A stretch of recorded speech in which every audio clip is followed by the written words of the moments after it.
Donc le 8 septembre 2023, un séisme de magnitude de 6,8 sur l'échelle de Richter secoue le Maroc, avec un épicentre se situant à 72 km au sud-ouest de Marrakech. Un tremblement de terre qui a été suivi d'une réplique 20 minutes plus tard d'une magnitude de 4,9. Et dès le lendemain, le PHF et donc l'association des pompiers humanitaires français déclenche sa cellule de crise. Donc une équipe est engagée le dimanche matin avec un chef de mission, un médecin, 2 infirmières et 4 sapeurs-pompiers secouristes et des logisticiens. Dans les premiers jours, le groupe prendra en charge plus de 150 blessés, dont plusieurs cas graves. Chef de mission, Tanguy Charel, qui est avec nous, va nous raconter les difficultés inédites qui ont été rencontrées par son équipe lors de cette mission. Monsieur Charel, je vous laisse la parole. Bonjour à tous. Alors, je vais vous faire un petit explicatif de ce qui s'est passé. C'était un peu particulier, puisque ce séisme au Maroc est différent des autres séismes qu'il y a pu avoir auparavant. On va faire un petit rappel, justement, sur... s'il vous plaît. Voilà, je reprendrai les généralités, c'est-à-dire un petit peu ce qui s'est passé, ce que M. Benon vous a expliqué aussi. On parlera du contexte géopolitique qui est très particulier au niveau du Maroc. Les missions qu'on a effectuées, les missions qui ont suivi, puisqu'il y a une deuxième équipe qui est partie à notre place, et puis les futures missions, puisqu'on ne s'arrête pas là. Les points améliorés, parce qu'il y a toujours des points améliorés quand on effectue des missions d'urgence. On essaye d'améliorer chaque année qu'on part en mission sur des tremblements de terre ou autres. On essaye d'améliorer tout ça pour pouvoir être de plus en plus performant. Et puis on finira bien sûr la séance sur des questions du public auxquelles j'essaierai de répondre au mieux. Les généralités. Alors s'il vous plaît, ouais. Donc voilà, on vous l'a dit un petit peu en entrée. Le 8 septembre 2023, un séisme d'humanité de 6,8, donc sur l'échelle de Richter. Je pense que tout le monde connaît cette échelle. 6,8, ça commence à être assez important, avec des effondrements de bâtiments, des morts, des blessés, des grosses structures qu'on retrouve au sol, avec des immeubles en millefeuille, des immeubles sur le côté, etc. Donc ça commence à être déjà assez important. C'est le deuxième plus gros séisme qu'il y a eu au niveau du Maroc. L'épicentre, il est à 72 km au sud-ouest de Marrakech. C'est le Haut Atlas. C'est juste au-dessus, en fait, où il y a beaucoup de villages. Et avec une profondeur entre 12 et 24 km. La profondeur indique aussi l'intensité du séisme et les risques qu'on a à côté. Le bilan provisoire, quand nous sommes partis, enfin, même quand nous sommes arrivés sur place le dimanche, était de 2000 morts. Aujourd'hui, on parle de 3000 morts et de pas loin de 6000 blessés. Sachant qu'il y a des morts, bien sûr, il y a des disparus qui ne sont pas considérés comme morts. S'il vous plaît. Le contexte géopolitique du Maroc. On va y revenir dessus parce que c'est important, en fait, puisque c'est une mission un peu particulière, comme je vous expliquais. Le Maroc est une puissance nord-africaine qui est assez importante. On a, en fait, si vous voulez, c'est vraiment le lien entre l'Afrique, l'Europe et surtout la France et les autres pays. Et pour cela, en fait, on se rend compte, là, le 15 octobre 2023, il y a eu un FMI au Maroc. Ils ont créé ça justement pour bien montrer que qu'ils avaient un potentiel de centre de mondialisation et que ce n'était pas un pays pauvre. Contrairement aux pays africains, où plus on descend, plus on arrive dans les pays pauvres au niveau du centre de l'Afrique. Donc pour eux, c'était très important. Et on verra plus tard les conséquences d'une telle décision. C'est ce que je vous disais aussi également, c'est un pont industriel économique entre le continent africain et l'Europe, que ce soit au niveau du matériel, que ce soit au niveau de l'alimentation, que ce soit au niveau de beaucoup de choses, et puis au niveau des Marocains aussi qui se dirigent en France, dans l'Europe, etc. Ils développent aussi énormément le tourisme, donc la construction. Voilà, de plus en plus, là-bas, ils travaillent énormément sur le tourisme. Donc, ils construisent beaucoup de bâtiments. Et malheureusement, le fait de construire des bâtiments le plus rapidement possible, ils ne sont pas forcément toujours dans les normes. Aujourd'hui, bien sûr, ils sont dans les normes. Mais il faut savoir qu'aussi, pour se mettre dans les normes, ça coûte de l'argent. Et certaines entreprises n'ont pas les moyens d'intégrer ça. Donc, on arrive à des bâtiments au niveau marocain qui sont très bien. Et puis, on arrive, plus on s'éloigne du centre-ville, etc., plus on a des bâtiments qui sont faits avec de la terre, avec des moyens qui sont du système précaire et qu'ils essayent de s'installer. Enfin, la reconnaissance de la souveraineté du Maroc sur le Sahara occidental par l'Espagne, le Royaume-Uni, les Émirats arabes, le Qatar et la République tchèque. Pourquoi j'ai marqué ça? Parce que c'est très important en fait. On s'est rendu compte que le Maroc, la souveraineté du Maroc prime avant toute chose. Si le roi dit quelque chose, derrière, ça suit. Ce qui n'est peut-être pas forcément le cas en France, mais en tout cas là-bas, si le roi dit quelque chose, il a décidé qu'il y avait que les souverains, que la France n'était pas inclue pour l'instant de donner des aides sur l'aide internationale, que la France n'était pas encore apte à donner son aide. Donc on s'est posé la question pourquoi, et bien sûr en fait ça vient justement de ces souverainetés. Pourquoi le Sahara occidental? Le Sahara occidental en fait, la reconnaissance du Sahara occidental du Maroc a été reconnue par l'Espagne, le Royaume-Uni, les Émirats arabes unis, le Qatar, qui sont eux-mêmes souverains. Donc en fait, à un moment ou à un autre, eux, ce qu'ils veulent, c'est une reconnaissance souveraine. Et du moment où ils ne sont pas reconnus par les autres pays, ils considèrent qu'ils n'ont pas leur appui. Donc on arrive à un contexte géopolitique qui est assez difficile, puisque comment peut-on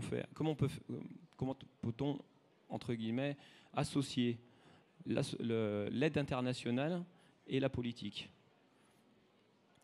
La Fondation Mohamed V pour la solidarité en 2003, donc ça s'est fait suite à la réunion du séisme. Pour la réunion du séisme, qui a eu justement au Maroc, on s'est rendu compte qu'en fait, il y avait non seulement l'armée, il y avait bien sûr l'État, et il y avait la Fondation Mohamed V.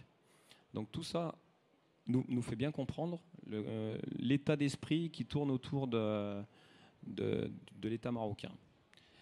On a eu donc des difficultés à pouvoir intervenir, comme vous le savez tous. Pour pouvoir intervenir, il fallait une autorisation marocaine, l'autorisation de l'État marocain, qui n'avait pas été donnée par l'État marocain et qui n'est pas donnée par la France. Notre association, Pompée Humanitaire Française, s'est posé la question. Est-ce qu'on fait? Est-ce qu'on y va directement? Est-ce qu'on attend l'autorisation? Voilà. Et la réponse a été très claire. Pour nous, l'important, c'était d'intervenir au plus près et au plus rapide des victimes pour pouvoir être sur place et voir par la suite d'obtenir cette autorisation. Donc, comme vous le disiez si bien, on est parti dans les 24-48 heures, même pas 48 heures, puisque ça s'est passé le vendredi soir. Le dimanche matin, on était sur place. Donc, on est intervenu, on était dans les à peu près premiers sur place et non sans autorisation. On est resté 3 heures à l'aéroport pour expliquer notre venue. Et en fait, on a bien compris qu'on n'était pas forcément souhaité, puisque le roi du Maroc n'avait pas souhaité notre intervention. S'il vous plaît. Allez-y, voilà. Donc on arrive avec un chef de mission, moi-même. Alors, ma spécialité, c'est chef USAR, chef d'unité sauvetage déblaiement. Donc pour les reconnaissances, c'est tout ce qui est sauvetage déblaiement et reconnaissance de bâtiments. Un médecin sapeur-pompier, 2 infirmières et 4 sapeurs-pompiers. Alors, quand on est arrivé, nous, notre rôle, c'était de mettre en place un poste médical avancé. Le but, c'était d'intervenir dans des zones sinistrées et le problème, c'est qu'on n'avait pas cette autorisation. Comment obtenir cette autorisation? Eh bien, la difficulté a été d'obtenir une autorisation en sachant que l'État ne voulait pas la donner. Donc, l'avantage, c'est que notre association est quand même reconnue au niveau international. Avec les contacts qu'on a, on a réussi à se mettre en lien avec l'association Mohamed V et d'autres associations sur place qui nous ont permis d'avoir une approbation d'intervenir sous l'égide du ministère de la Santé. Ça, c'est important ce que je viens de dire. C'est-à-dire on n'a pas d'autorisation, mais on a une approbation d'une association sous l'autorité du ministère de la Santé. En fait, on passe un peu outre les compétences, mais nous, ça nous a permis d'intervenir sur place. Toutes les autres associations ne pouvaient pas intervenir. Par contre, on intervenait sous 2 conditions. La première condition, c'était d'enlever notre logo PHF, puisqu'ils ne voulaient pas d'association sur place française. Et la deuxième chose qu'ils nous ont demandé, c'est de ne pas faire de médiatisation, pour un contexte encore géopolitique. Donc on avait le choix, soit on reprenait l'avion, on retournait en France, soit on décidait d'enlever notre badge PHF, de ne pas faire de médiatisation et d'intervenir auprès des Marocains. Donc bien entendu, on a choisi cette solution. Et c'est pour ça qu'on est intervenu après sous l'égide de l'autorité marocaine, mais avec l'aide de l'association, dans les zones sinistrées de l'Atlas.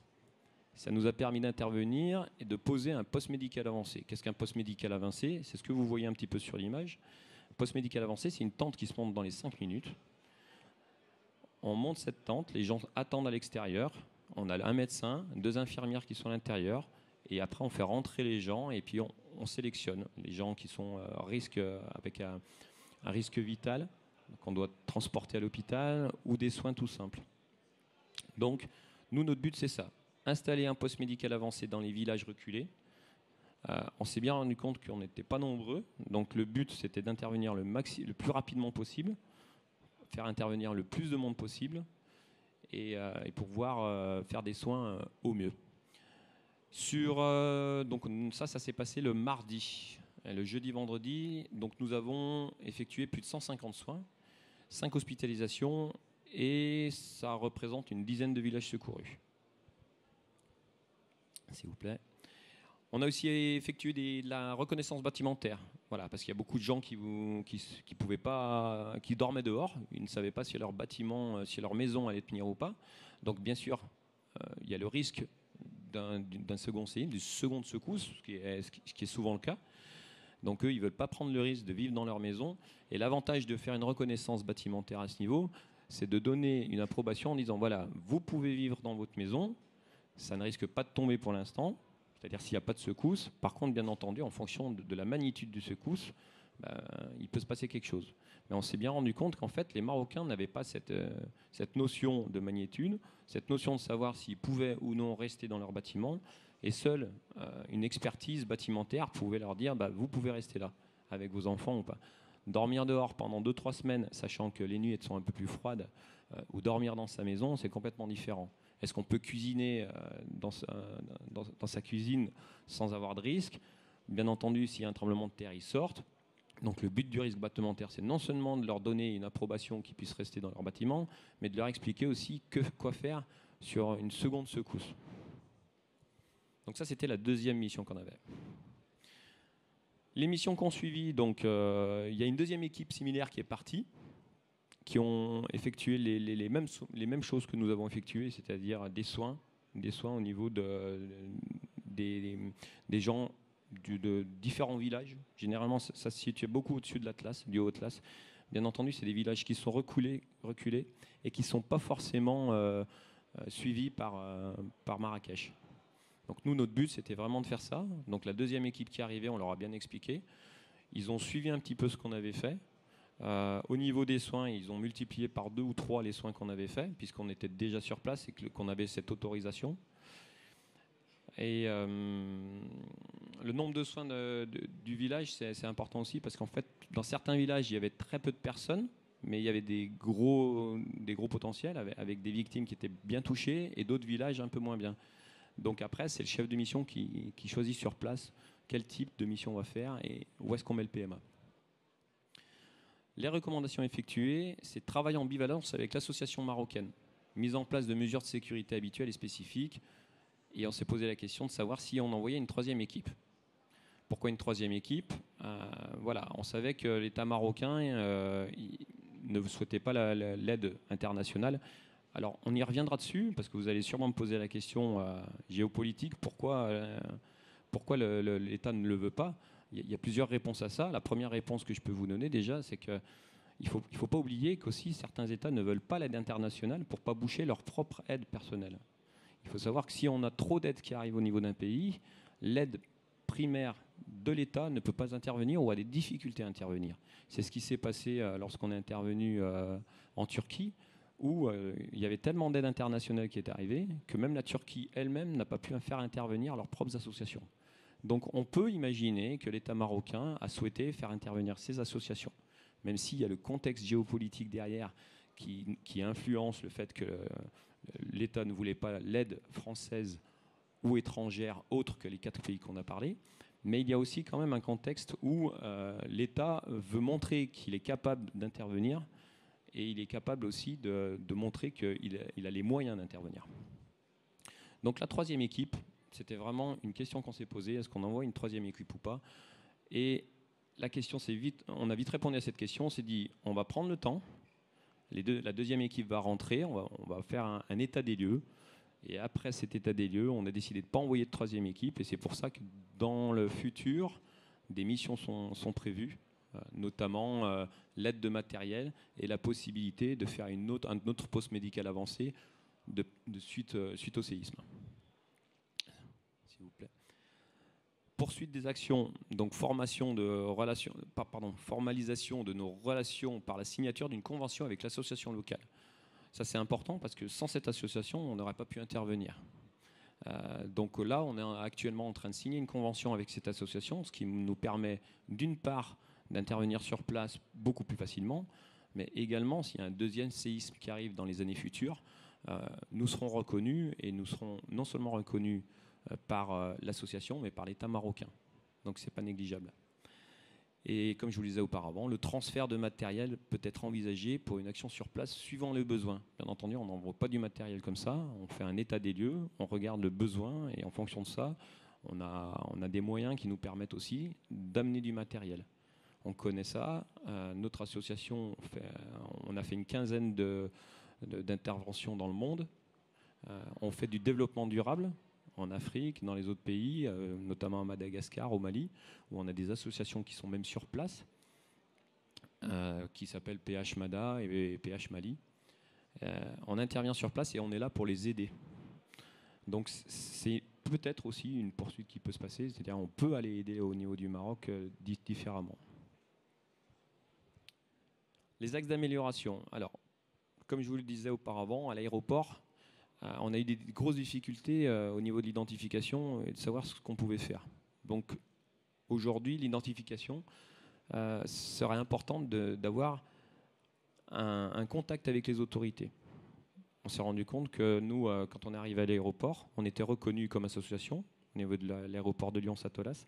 Et ça nous a permis d'intervenir très rapidement. On a les billets d'avion, on rentre directement dans l'avion, ça va très très vite. Mais une fois qu'on arrive sur place dans le pays, c'est la difficulté qu'on a. C'est-à-dire qu'il y a plusieurs associations, ils ne connaissent pas les associations, ils ne savent pas pourquoi on vient, quelles sont les raisons, ce qu'on amène. Et puis ils sont obligés de vérifier le matériel. On avait plus de 400 kilos de matériel avec des médicaments. Bien entendu, à un moment ou à un autre, ils stoppent, ils regardent. Donc 3 heures, donc c'est l'axe d'amélioration. Si on a la possibilité dans un pays d'avoir quelqu'un sur place ou d'être déjà reconnu par le pays, c'est pour ça qu'on peut passer par l'association, on gagne du temps. On gagne du temps, c'est important parce que le temps au niveau du sauvetage d'éblément et des aides au niveau d'un poste médical avancé, on sait que dans les 72 heures, c'est là où on fait le maximum d'aide. Et c'est là où on retrouve des victimes. Au-delà des 72 heures, c'est de plus en plus compliqué. Il faut savoir qu'au bout de 5 jours, on arrête, c'est le déblaiement avec des grosses machines. Donc le temps, c'est de l'argent, mais le temps aussi ici, c'est de la vie. C'est pour ça que nous, perdre 3 heures sur un aéroport, si on peut éviter ça, en connaissant les autorités, eh ben, il faut le faire. C'est ce que je vous marquais aussi par la suite, relations avec les aéroports et les compagnies aériennes et échanges entre les différentes associations. Ça peut être des associations locales, mais ça peut être également des associations internationales. Nous sommes en relation et nous faisons partie aussi d'une association avec les Saint-Maritains. Saint-Maritain International, que vous devez connaître, où il y a 19 pays qui sont intégrés là-dessus et qui permettent en fait de mettre en relation toutes les associations lors d'une catastrophe naturelle. Elle se situe à Bruxelles et ça permet justement, cette association permet vraiment de développer l'action directement sur place et d'arriver sur place avec déjà des billes. S'il vous plaît. L'axe d'amélioration sur place, c'est une organisation interne sur le matériel par rapport au pays sinistré, le type de médicaments. Voilà, on s'est rendu compte qu'avec les médicaments qu'on avait, ce n'était pas forcément les médicaments qu'on avait besoin. En effet, un séisme d'une telle magnitude, autant au Maroc, il peut y avoir des blessés un petit peu légers, etc. Autant sur Haïti, comme ça s'est passé, je ne sais plus en quelle date, Haïti, quand on est parti à Haïti, les bâtiments étaient encore plus hauts, étaient plus effondrés, donc on avait encore plus de mal et là on avait vraiment besoin d'autres médicaments. Donc c'est vrai qu'au niveau médical, c'est très compliqué de savoir quel type de médicaments on a besoin, mais ça peut être un point amélioré, c'est-à-dire faire vraiment des caisses différentes en fonction du type de pays où on va et du type de séisme sur lequel on va. Voilà, écoutez, en quelques mots, comme vous m'avez demandé, voilà comment s'est passée la mission. On se rend bien compte que la mission au Maroc était un petit peu complexe. Hein. Comme je vous disais auparavant, le contexte géopolitique fait que nous n'intervenons pas au Maroc comme on intervient dans d'autres pays. On n'a pas eu les mêmes soucis dans les autres pays, sachant que dans les autres pays, on a eu d'autres soucis. Je vous parlais d'Haïti. La difficulté à Haïti, c'était d'intervenir directement sur l'île d'Haïti, sur place. Donc le transport était une des difficultés. Banda Aceh en 2004, ça a été exactement la même chose, c'est-à-dire comme c'était tout effondré, il a fallu au niveau du transport s'organiser différemment. Et on a mis 48 heures avant d'arriver sur place, et ainsi de suite. Donc chaque séisme amène une difficulté, chaque pays amène cette difficulté, et encore une fois, le contexte géopolitique du pays amène également sa difficulté. Alors justement, vous avez abordé ce contexte géopolitique qui était très particulier. Je crois savoir qu'effectivement le roi du Maroc n'était pas présent à ce moment-là dans le pays, Oui. qui se trouvait en France. Oui. J'imagine que c'était une difficulté supplémentaire. Il fallait attendre que le roi soit de retour au pays officiellement pour qu'effectivement voir les choses se débloquer à votre niveau. C'est un peu ça. C'est-à-dire, nous, c'est ce que je vous disais auparavant, c'est-à-dire vraiment, il fallait qu'on attende cette autorisation. Le problème, c'est qu'on ne savait pas quand est-ce que le roi y revenait. Et aussi, s'il allait donner l'autorisation, parce que, quoi qu'il en soit, on avait comme information qu'il ne donnerait aucune autorisation. Et c'est les raisons pour lesquelles nous, on s'est permis d'avancer, d'essayer de trouver des solutions avant d'attendre le retour du roi et d'avoir cette autorisation. Et cette approbation qu'on a eue avec l'association, sous l'égide du ministère de la Santé, nous a permis d'intervenir. Donc là, vraiment, nous, voilà, c'est ce qui nous permet d'intervenir le plus rapidement possible pour être au plus proche et au plus rapide des victimes au niveau du temps. Et si demain, il devait y avoir un autre événement, est-ce qu'aujourd'hui, vous avez des référents justement qui sont identifiés en vous disant, justement, ce temps qu'on a perdu sur cette intervention, ces 3 heures au départ, est-ce que vous savez que demain, vous avez des référents et qui vont permettre Sur le Maroc, oui. Sur le Maroc, on a des référents. On travaille avec plusieurs associations qui sont sur place. On continue à travailler avec elles. On signe des conventions, ce qui va nous permettre, dans le futur, d'intervenir plus rapidement. Dans les autres pays, c'est le cas aussi dans certains pays sur lesquels nous sommes intervenus, où nous avons des contacts sur place.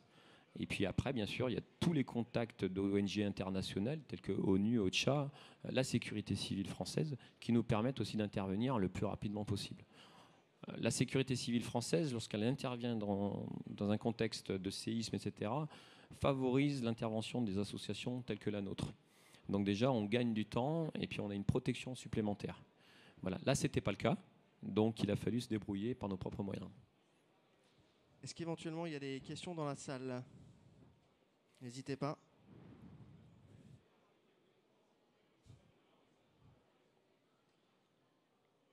Alors, je vais m'avancer un peu parce que j'ai...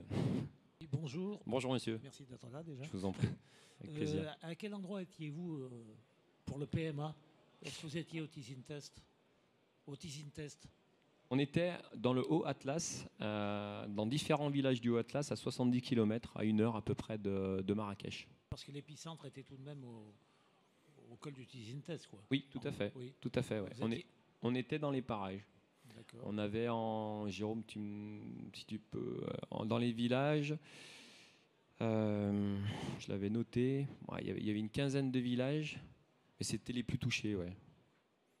Vous y étiez peut-être là-bas, non? Les connaissances. Quelle association locale avez-vous? Alors aujourd'hui on peut le dire, puisque auparavant on ne pouvait pas le dire, c'est Stop Drogue, qui est une association, alors c'est pas drogue, non, le style de drogue,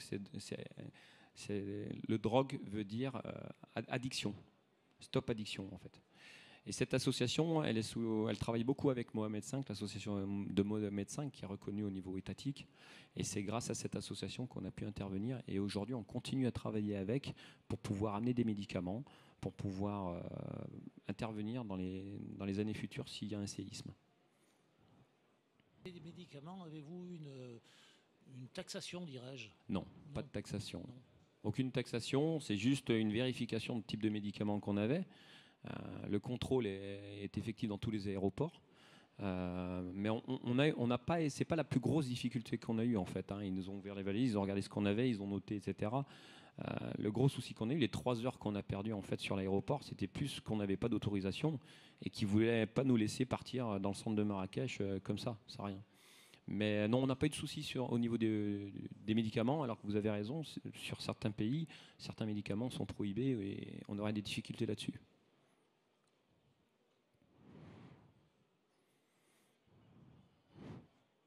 Y a-t-il des restes actuels de l'organisation au niveau de l'organisation des PMA Alors, sur place, je ne peux pas vous répondre pour les autres associations et au niveau du Maroc, ce qu'ils ont fait. Moi, je me rendais compte qu'en fait, pour moi, c'était un peu faible au niveau des aides nationales du Maroc.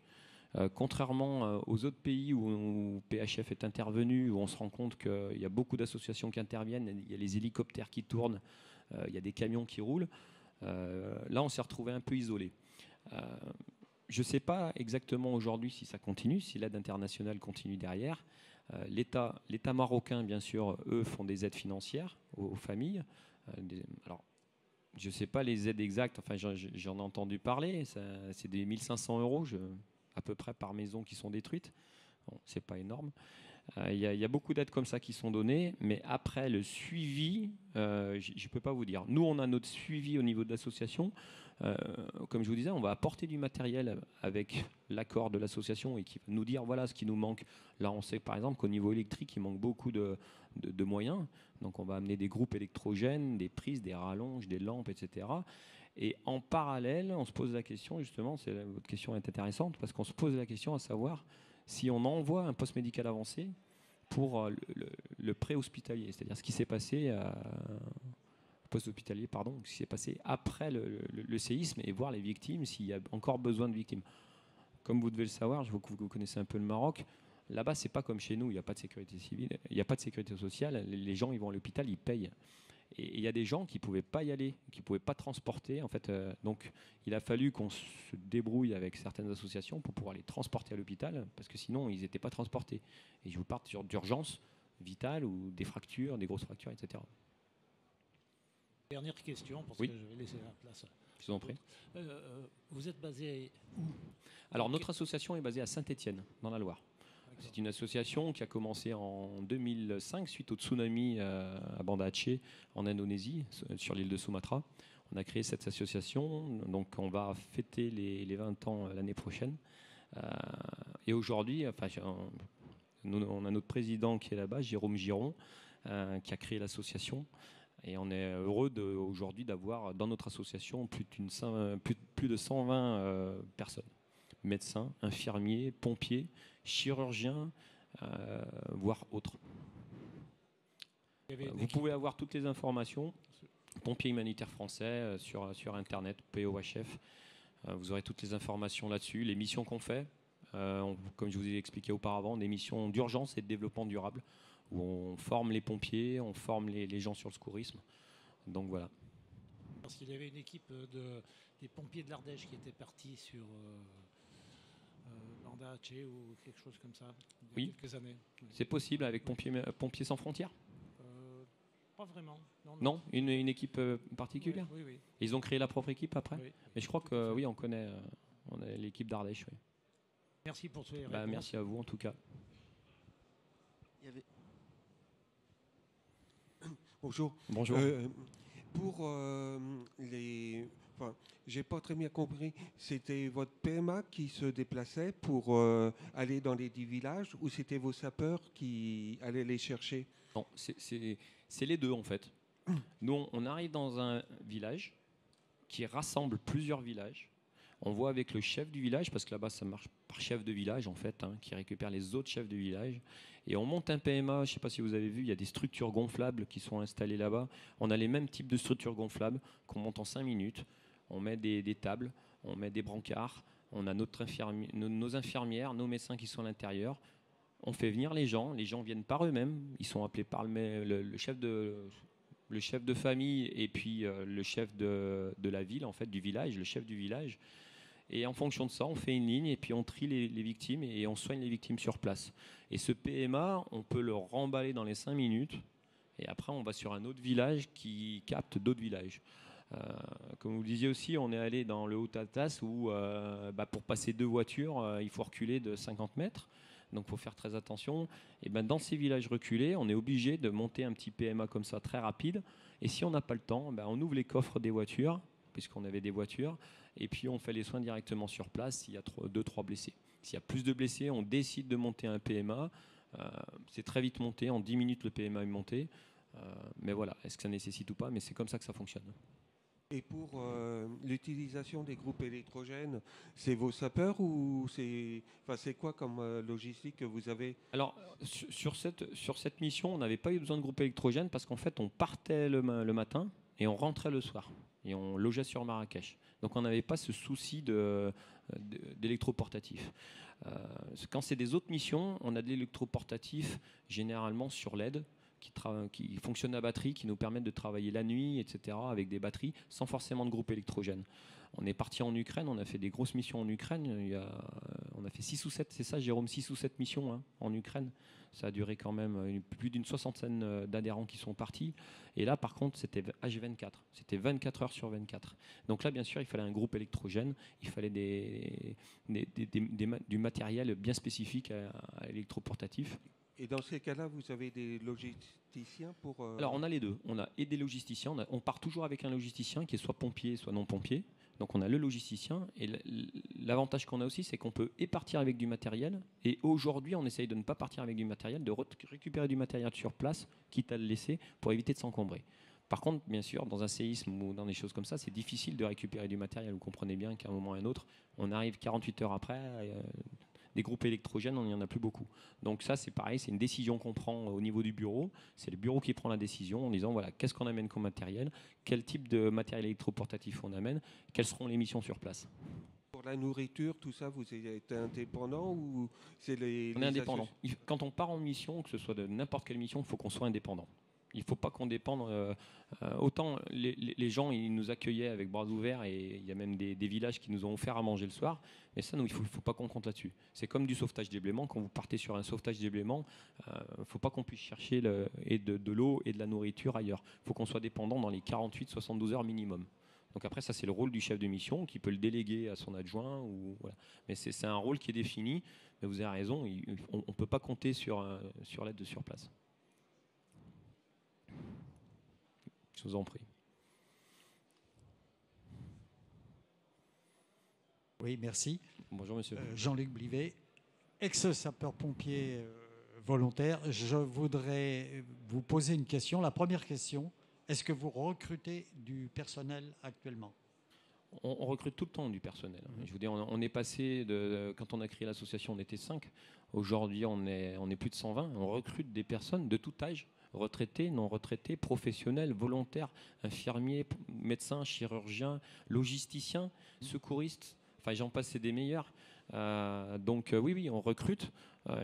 Regardez, vous avez Jérôme qui est là, Marie-Pierre qui s'occupe du secrétariat, n'hésitez pas à aller les voir. Il n'y a pas de souci, on regrette personne, bien au contraire, plus on se développe, mieux c'est. Aujourd'hui, l'aide internationale, quand on peut aider les gens, plus on est, plus c'est facile de partir. Quand on fait des missions, on part à 7, 8, 9. Moi, je suis pompier professionnel, je ne peux pas non plus tout le temps poser des congés, puisqu'on part bien sûr sur nos congés. Nous ne sommes pas rémunérés.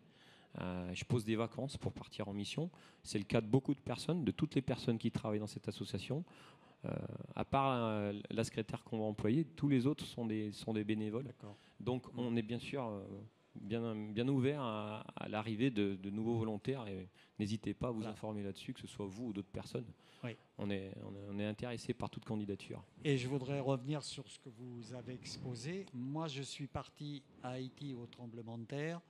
J'ai fait 2 mois à la frontière syrienne dans un camp de réfugiés. Je suis parti à Madagascar. Je suis parti au Pérou. Je dois repartir au Pérou. Et l'expérience que vous avez donnée sur la difficulté des missions, c'est quelque chose de très dur à mettre en place. Oui. Et il faut être respectueux, bien sûr, des pays où on travaille. Mais je trouve que l'engagement que font les pompiers ou d'autres associations vous avez tout mon respect parce que je sais ce que c'est que de vivre dans la poussière, la chaleur, etc., etc. Et vraiment un grand respect pour ce que vous faites. Voilà, c'est gentil, tout ce mais que je vous renvoie à la même chose. Si vous avez fait des missions, moi je suis parti également à Haïti, on a fait la Syrie. À Madagascar, on a une association sur place, comme je vous disais tout à l'heure, on fait du développement durable, c'est du travail continu, etc. Mais je vous renvoie les félicitations parce que c'est vrai que ça demande du temps, ça demande mais ça demande de la passion, et je crois que tous les adhérents de l'association sont passionnés. Voilà. Moi, j'ai mon métier de pompier. À côté de ça, j'aime partir en mission.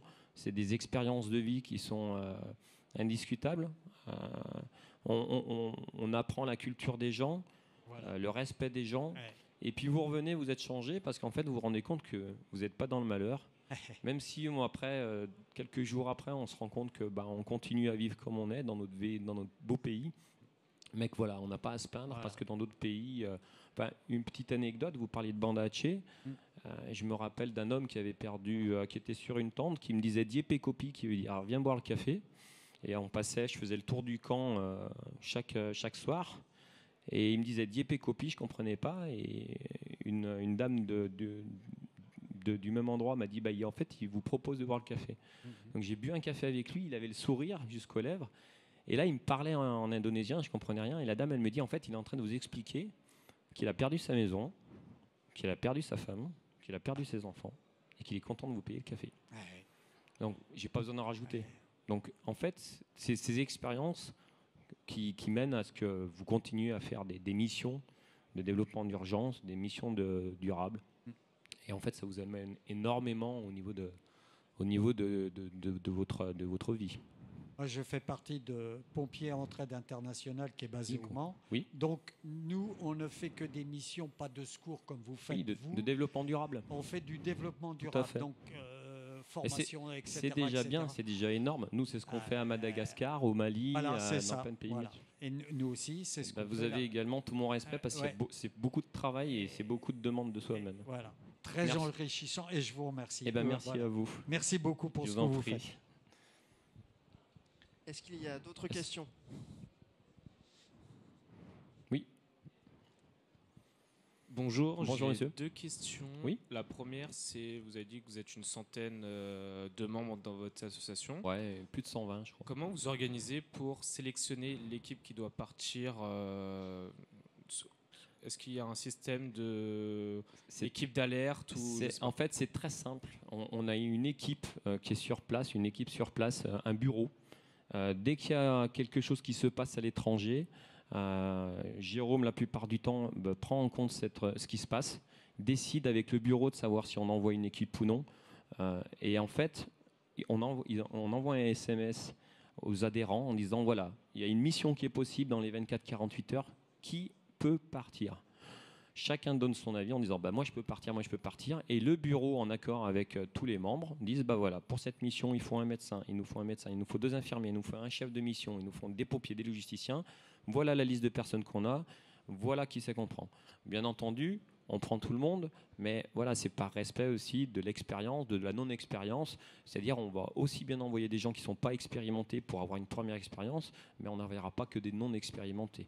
Le chef de mission sera bien entendu expérimenté, le médecin aura une formation de médecin, les infirmières seront généralement infirmières urgentistes, où il y aura 2 infirmières, etc. Mais voilà, la sélection, elle se fait comme ça.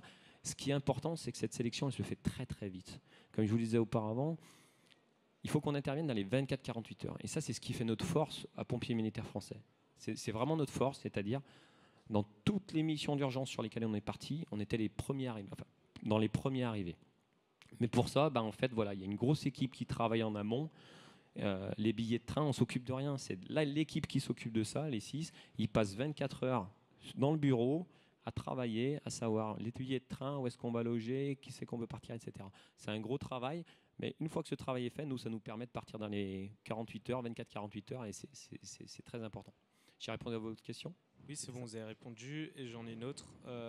Vous dites que vous êtes pompier professionnel, oui, et que vous partez sur vos congés.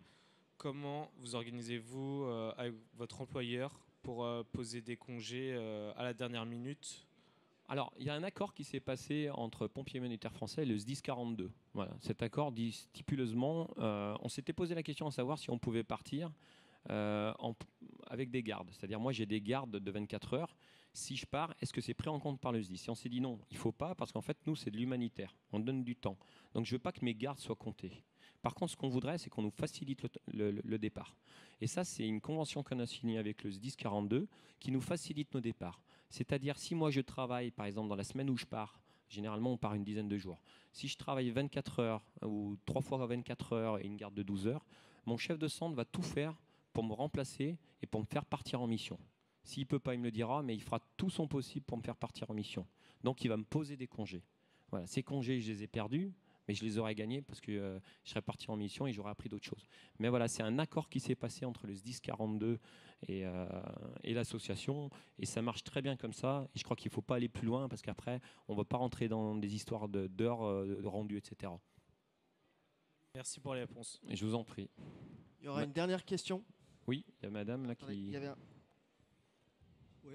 Bonjour, Bonjour, je m'appelle Pierre, je suis syrien d'origine arménienne, je suis à la Croix-Blanche. Je salue tout ce que vous avez fait. Vous êtes parti gentil. sans mandat, bravo. Oui, sans autorisation. Justement, moi aussi je suis allé en Rapprochez Syrie. votre micro. Je suis allé en Syrie Oui. sans mandat parce que pour nous c'était voilà, il faut pas aller, il faut pas si. Notre président il m'a dit voilà, tu peux prendre tout ce que tu Je veux. vous coupe. À la Syrie, juste à la suite du Maroc, là, quand il y a eu les inondations. Non. Pendant le tremblement de terre en Syrie, D'accord, 6 ok. février. Ok. Voilà. Le mot d'ordre, c'était oui, tu peux parler de nous, tu peux parler de ton expérience, mais tu ne peux pas délivrer ni des diplômes, ni porter les tenues, l'uniforme. Ça me faisait très mal au cœur. Oui. Notre équipe sont intervenus avec le chien Laszlo. Il est juste là, je vous invite à aller voir sur notre stand. Il est intervenu, il a été très bien félicité. Et je salue justement les Turcs, quand ils ont ramené les maîtres chiens, ils les ont mis en premium, avec leur maître chien, ils n'étaient pas dans le sud. C'est très bien. Mais je suis triste que la politique joue son rôle, qu'on n'a pas pu envoyer personne en Syrie. Moi, vous savez, je suis allé, j'ai enseigné, j'ai partagé mes connaissances en SIAP, je suis SIAP 3, en SIAP dans tout ce qui est évacuation et le secourisme. Ouais. J'ai fait des formations sur mesure pour les écoliers, pour les associations, dans l'église, dans ça. Justement, l'école française, ils n'ont même pas eu un coup de fil. Disons que, est-ce que vous êtes bien? Est-ce que vous allez bien? Et quand j'ai enseigné là-bas, ils m'ont dit, bah, vous voyez, demande de ses élèves, il a dit, vous voyez, la France, ils nous ont envoyé Monsieur Pierre Bazergy, voilà. C'est triste que la politique, encore une fois, j'ai dit... C'est ce que je vous explique. Voilà, je suis d'accord avec vous. Voilà. Après, voilà, le contexte géopolitique fait beaucoup. Après, on n'a pas le choix. C'est-à-dire, à un moment ou à un autre, la politique joue dans tous les systèmes. Au niveau du Maroc, nous l'avons bien, on l'a bien vu. Hein, en fait, la politique décide beaucoup. Il y a une personne qui m'a dit... il m'a dit félicitations pour ce que vous faites. On était à l'aéroport. Je lui ai dit je vous remercie. Il m'a dit après comment vous avez fait? Je lui ai expliqué. Je lui ai dit on est parti sans autorisation, tout ça. Il me dit ah ouais, mais il me dit par contre normalement vous auriez pas dû intervenir. J'ai dit oui, mais nous on est intervenu sous l'égide. Et je lui ai expliqué. Il m'a dit ouais, mais le roi il a dit qu'il voulait pas l'aide française. Donc pourquoi vous faites l'aide française? Et là je lui ai répondu s'il y a votre fille ou vos enfants. Je lui ai dit vous avez des enfants? Il me dit oui. Je lui ai dit si vos enfants qui sont sous les décombres et qu'il y a une équipe médicale à côté qui est possible d'intervenir, vous faites quoi? Vous me dites le roi du Maroc il a dit? C'est assez complexe parce que là-bas, le roi du Maroc a une notoriété qui est très importante. Par rapport à, nous, on n'arrive pas à comprendre ça, mais voilà, si le roi du Maroc dit il ne faut pas d'aide internationale, il n'y aura pas d'aide internationale. Voilà. Après, le contexte a fait que nous, on avait un médecin, des infirmières, on était reconnus, donc on a trouvé un espace pour pouvoir passer. Mais je suis entièrement d'accord avec vous. Aujourd'hui, que ce soit au Maroc ou dans d'autres pays, le contexte géopolitique d'un pays interviendra forcément sur les missions. Et malheureusement. Mais c'est comme ça. Et nous, à nous de essayer de faire part de ça et de faire nos missions et d'intervenir en dehors de ce contexte géopolitique. En tout cas, merci pour votre intervention à vous. Bravo, merci beaucoup. Merci. On va prendre une dernière question et puis on va clôturer la conférence.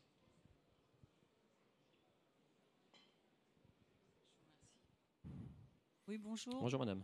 Je suis une vieille dame. Moi, je suis pas tout jeune non plus, hein, on dirait. Il y a 48 ans, je faisais partie d'une ONG. J'ai participé suite au tremblement de terre au Frioul en 1976. Au Frioul, ça me dit rien du tout. Non, c'est pour ça que je vous dis que je suis une vieille dame. C'est gentil. Et donc nous étions une équipe. Alors je ne vais pas raconter ma vie, c'est juste que nous étions une équipe internationale, une ONG. Autonome au niveau de notre matériel. Nous étions nous avions tous notre spécialité en sauvetage du blême du côté français, etc., etc.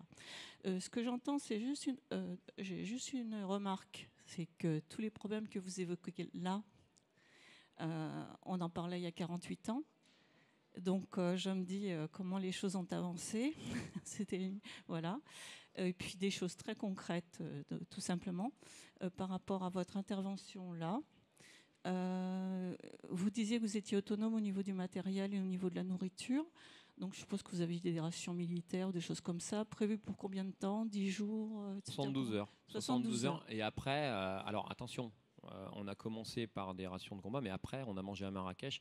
Marrakech vivait, en fait. Hein. Oui. On ne se rend pas compte, mais il y avait des touristes à Marrakech. Ils continuaient à vivre. Et nous, on a vécu, en fait, comme les gens là-bas, comme les Marrakechis. Hein. D'accord. Et la deuxième question, c'était le problème, les traducteurs. Comment on vous a facilité les choses au niveau de l'association? Alors déjà, quand on part, généralement, l'équipe qui fait partir, ceux qui font partir l'équipe, généralement, cherchent quelqu'un qui parle l'anglais déjà, qui parle plus facilement l'anglais, parce qu'il y a des réunions qui sont organisées avec l'ONU, l'OCHA, etc., enfin, toutes les autres ONG internationales, pour pouvoir savoir ce qu'on peut faire, ce qu'on a le droit de faire, pas faire, où est-ce qu'on va, etc., et de quelle manière. Donc ça, c'est la première chose. La deuxième chose, on parlait tout à l'heure de comment vous sélectionnez, le monsieur là-bas au fond, il me disait comment vous avez sélectionné vos personnes. Et bien là, justement, le groupe qui était sur place et qui sélectionnait les personnes nous a mis 2 franco-marocains, dont un qui était résident marocain. Et je ne vous cache pas que là, pour moi, c'était du bonheur. Parce que voilà, entre la discussion et les facilités de discuter avec les associations et d'être accepté par les associations, ça favorise tout ça. Donc, mais ça, c'est un travail en amont. C'est vraiment l'équipe d'avant, l'équipe qui a préparé la mission, qui a préparé l'équipe, qui dit, bah voilà, moi je vais mettre lui parce que lui, il est franco-marocain. Je vais mettre telle personne parce que lui, il a l'expérience de ci, etc. Donc c'est un travail en amont. Mais ça se fait. Eh bien, écoutez, je vais vous remercier. J'espère que j'aurai répondu déjà aux questions comme les gens le souhaitaient. Un grand merci à vous pour cette conférence. Merci à vous, passionnante. Merci à votre écoute. Et puis n'hésitez pas, je vous dis, allez voir un petit peu c'est gentil, allez voir sur le site PHF, Pompiers Humanitaires Français. Vous aurez toutes les informations nécessaires et voilà, n'hésitez pas à vous informer là-dessus. Et merci de votre écoute également. Merci beaucoup. Encore un grand merci.